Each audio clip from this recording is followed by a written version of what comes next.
4 drones ukrainiens abattus au cours de la nuit.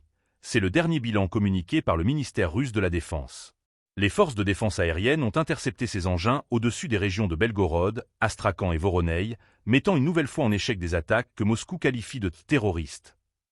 Ces incidents mettent en lumière l'escalade continue des affrontements technologiques dans ce conflit. Abonnez-vous et partagez votre avis en commentaire pour ne rien manquer de nos prochaines analyses.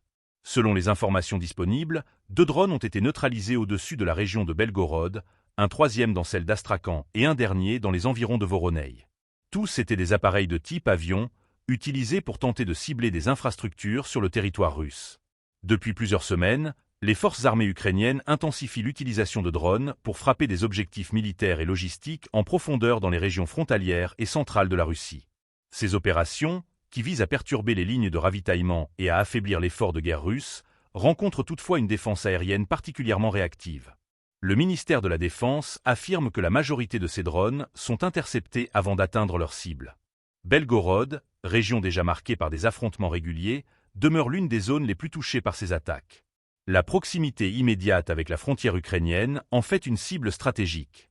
Astrakhan, bien plus au sud, et Voronezh, au cœur de la Russie européenne, signalent cependant une extension géographique des frappes, montrant une portée accrue des équipements utilisés par Kiev.